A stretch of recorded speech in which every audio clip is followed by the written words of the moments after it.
All right, we're live. I'm here with Hey. the legendary Mike Reed. I've known Mike since I was a 17-year-old kid selling Cutco, coming to the world, and it's like the man in here. You know, it comes from Cutco greatness. And I remember you helping me out a ton. I remember playing basketball and trips, Yeah, all sorts not of too much of that anymore. Yeah, and I'm so thankful you're here today. For audience, again, it's Ryan Casey, sales trainer, Orange Theory Fitness Studio owner, and we're here with another Sales Tip Tuesday with somebody who I really respect with sales, grew up with sales, and he's been super successful everywhere he's been with sales.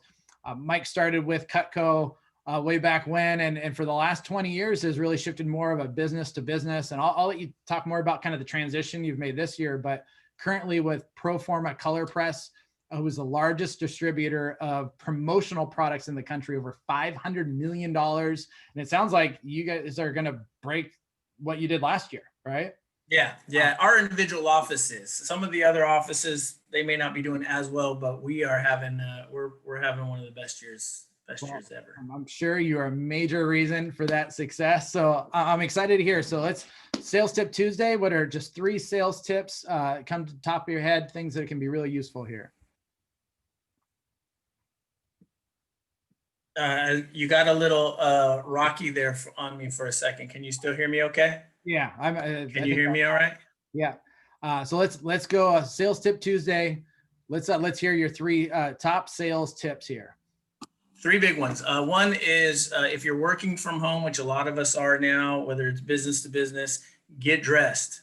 I know you can, if you don't have any sales meetings scheduled for the day, Zoom meetings, you can probably get away with being in a robe, but my experience is you're not as effective. So take the shower, put on the shirt, put on the pants, get dressed.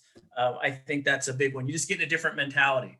Just like if you're having a big meeting with a big customer, you put on your better suit, your better shirt, you just feel better when you're dressed up. So sales tip 1, get dressed up in the morning. I know it's not the easiest thing to do, but do it.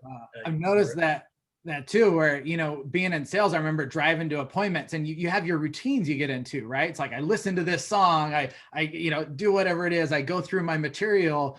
You don't have as much time to do all that when you're walking from upstairs to downstairs. Yes. So, do you have any other tips around that as far as like what routine, or when you're getting to your Zoom, is there anything you kind of do that to help mimic what you used to do when you were meeting at those businesses face to face?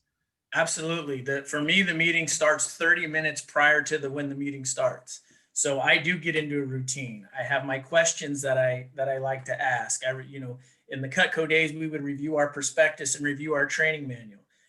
I have already done, a little bit of research. I sit down, I turn the camera on so I can look and, see if I'm, make sure I don't have anything on my shirt, or, anything like that.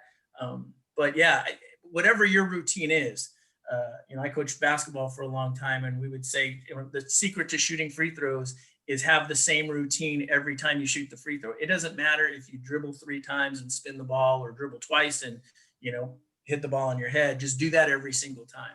So having that routine, including getting dressed, reviewing your notes, and you don't want to jump on jump into your chair 30 seconds before the meeting starts. So that be better prepared. With no pants on, right? With no pants on. Yeah, I've seen all those videos. That's not happening to me. I can show my pants if I need to. I trust you on it. All right, that's a great one. I love that one for the first tip. So what's number 2? Number 2 is a big one, and I got a book I can recommend on it, but it's Learn to Ask No Questions. If you've been in sales long enough, you've no doubt heard of the, nodding the head, and I sold BMWs for a year in my sales time in between Cutco there, and it was lots of, you'd like to do that, wouldn't you? Yes, and get people to nod your head. Your savvy business to business customers are ahead of that. They see themselves getting yesed to death. So learning to rephrase the question, your customers are a lot more comfortable saying no, right? They say no all the time. They're more comfortable, and you get them to relax a little bit, right? We all know in sales 101, you get them to relax a little bit, and then you can really ask good questions and learn the things. to get you to getting you closer to getting the sale. So, the old school would be, you want to meet with me, don't you? Right? You'd like to meet with me, right? And then new school would be, is getting a meeting with you completely out of the question? And then they say, no, it's not completely out of the question. Now we go into the yes. So learning that, that book, by the way, is No, the Only Negotiation Tool You Need by Jim Camp. I recommend. That's great, because you look at the different type of sales, there's a lot of things that apply across the board, but there's a lot of different intricacies there, right? So I work with a lot of small businesses where they come to a fitness studio or whatever, they're coming there. They have some level of interest and this is the opposite, where you're going to see them, right? So they didn't necessarily seek you out, you sought them out. So you have that big wall to deal with, right? And like you mentioned, no is just something that's more natural. They're gonna no, they're used to saying no to protect that, protect themselves, protect that wall. So just shifting those questions where the no is actually what really is the yes. It's correct. Wow, that's a great tip. Love it. Love it. Good. And then last one is become consciously competent. And that's the key word, consciously competent of where your relationship stands with your customers. Whether it's your customer or your supplier, where do you rank? In sales training and working with a lot of people in my industry, it's very relationship based. And you'd hear people say all the time, oh, they love me to death. Oh, so-and-so, they just love me. And yeah, but you're not selling to them. So being consciously competent. And there's a book, The Relationship Edge by Jerry Acuff and Wally Wood, if you want more information on it. But consciously competent is being able to take your top 10 or 15 or 20 or 100 prospects and grade them on a scale of 1 to 6, right? And 1 is they don't even know your name yet, right? You've called on them. If they saw you in a restaurant, they wouldn't even recognize you. So step 1 is getting them to know your name, right?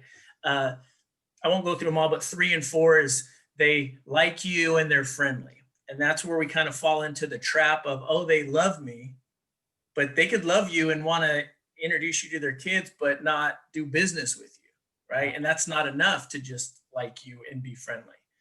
Level 5 and 6 is respect you. 5, they respect you. And number 6 is the highest level, is they value your business relationship. And if they value your business relationship, that's where you have the best chance of getting sales. And you've got to get them to 6. And you don't have to tell everybody where you're at on that list, but be honest with yourself.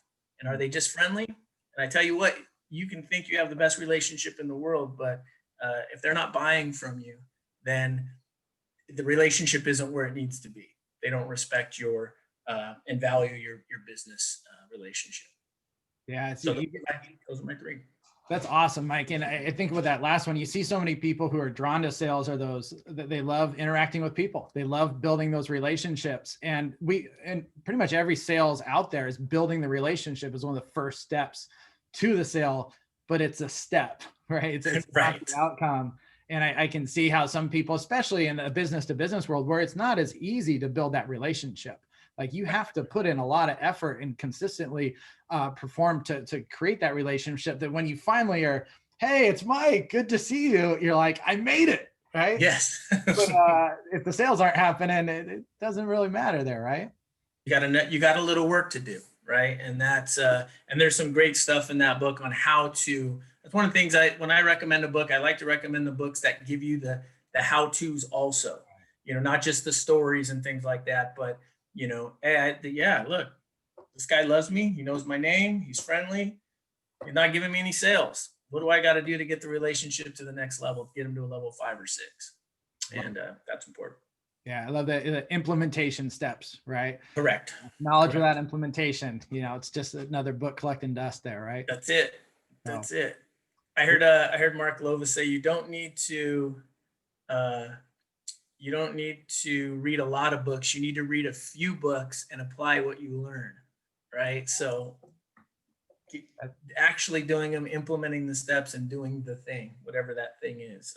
And relationship for me, especially in business to business, is huge. So true. Well, those are my 3. Thank you so much for being on our Sales Tip Tuesday, Mike. It was great catching up with you. I'm It was awesome. sign off here.